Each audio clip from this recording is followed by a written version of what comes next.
morning, viewers. Welcome to my daily devotion titled Fresh Bread.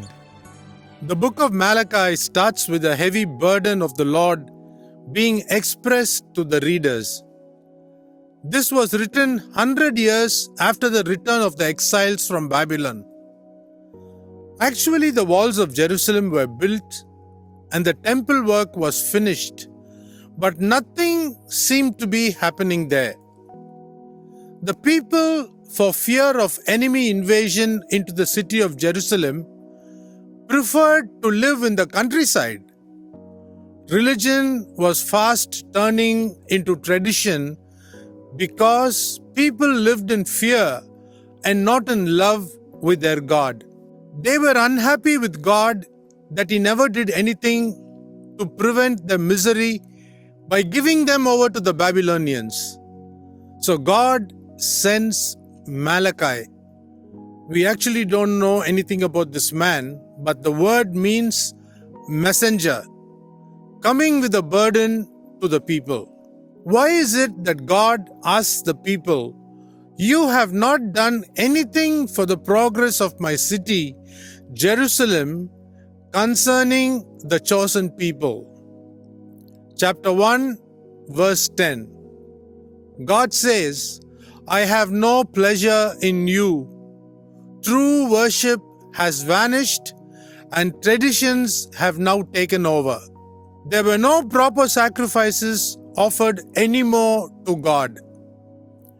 Going on to chapter 2, God now addresses the priests.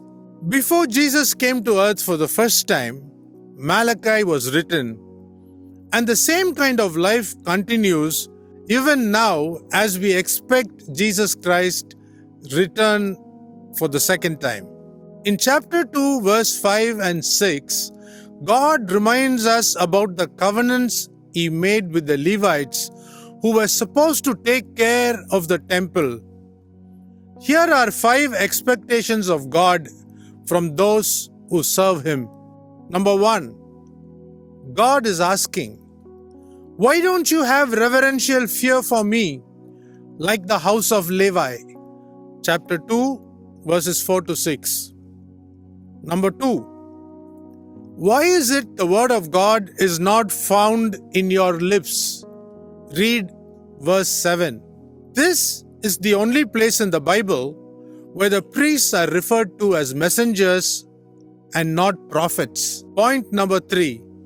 The Lord demands that there should be no injustice in their lips.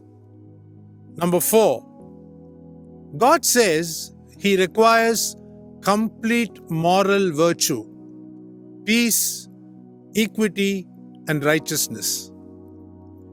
Finally, point number 5.